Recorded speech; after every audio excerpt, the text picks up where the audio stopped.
Hello, and welcome to this presentation on the Opium Wars. Today we'll be going over the causes of the Opium Wars, both the first and the second, and the results that came about from the wars. There was a lot of trade between Europe and China before the Opium Wars. There was a lot of demand for Chinese trade goods in Europe, especially silk and porcelain, and in England, a main import they had was black tea, which had become a very popular drink in Great Britain for the subjects and the ruling class.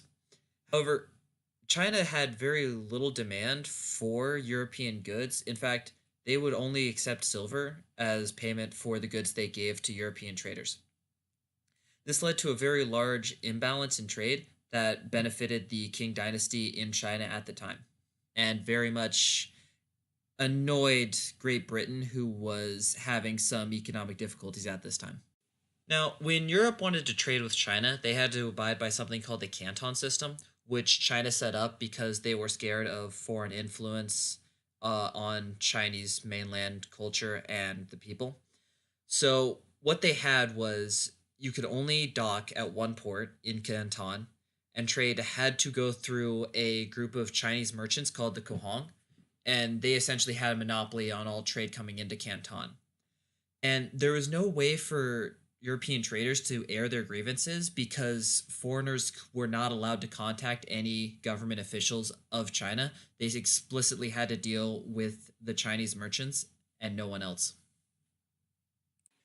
So at this point, Great Britain had been running a rather large trade deficit with China, and they were having trouble paying to keep the flow of trade goods coming into Great Britain.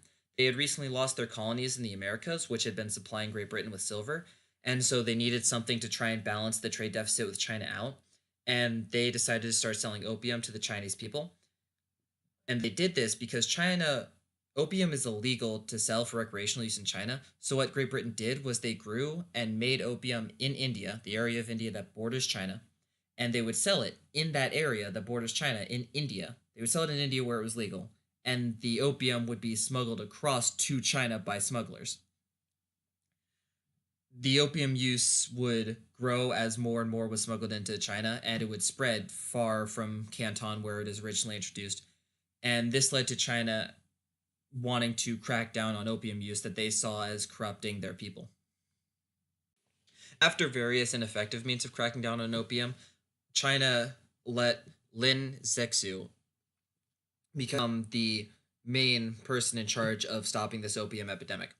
So what he did was he seized and destroyed the opium stockpiles that were in Canton and in warehouse boats floating just off of Canton's coast.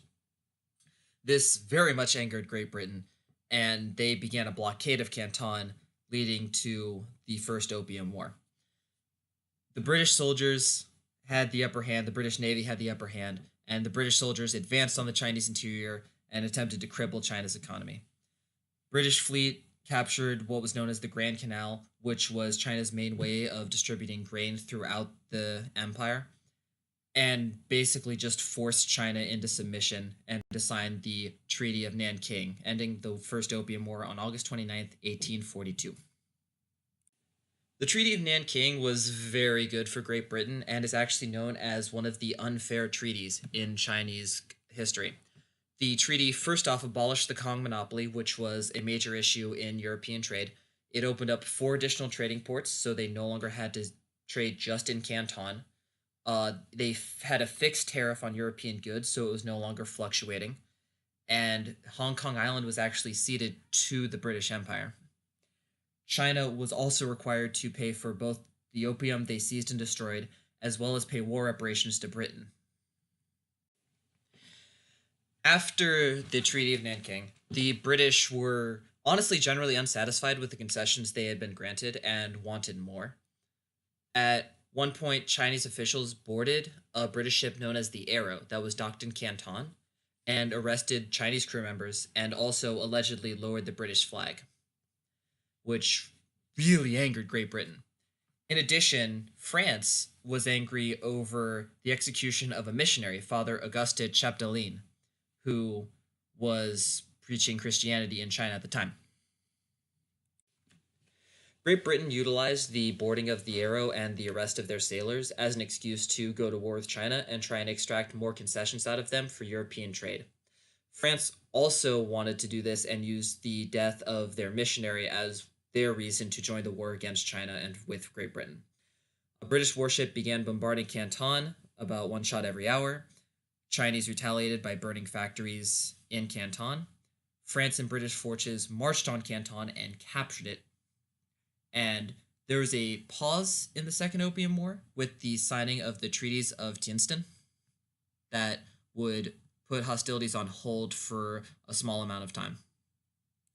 Hostilities didn't end after that treaty. A diplomatic incident involving the accusation of British envoys kidnapping a Chinese official led to the arrest, imprisonment, and interrogation of British envoys in China. Some were executed by very painful methods, and torture was employed. British and French forces, in response, marched on Beijing and won a very decisive victory against the Qing army. The current emperor actually fled, leaving a prince in charge, his brother, to handle peace negotiations. European forces moved on to capture Beijing entirely. They looted the summer palace that belonged to the emperor and burned it to the ground. China agreed to peace at the Convention of Peking after this event. The Convention of Peking was an agreement made up of three separate treaties. Kowloon was ceded to the British as part of Hong Kong. There were establishments that were taken from Christians were returned to their owners through the French minister who resided in China. This was one of the concessions made towards the French. Parts of the territory were ceded towards Russia, which was another conflict China was involved in at the time. Freedom of religion was established in China. China had to pay more money to Britain and France to cover the costs of the war, and they were forced to legalize the opium trade. A lot of long-term effects came from the Second Opium War. China had to open up trade even more and had a lot more contact with foreigners and people they were trying not to have contact with. China's economy was hurt very badly. They were severely damaged by the beatings they took in both wars. This led China to begin what was known as the self-strengthening movement, an attempt to modernize themselves so that they could defend themselves more adequately against the encroaching Westerners. They also had the effect of severely weakening the Qing dynasty and was one of the main factors in the collapse of that dynasty itself. Thank you for watching this presentation on the causes and effects of the Opium Wars. I'm Sam DeVore, and I hope you learned something interesting.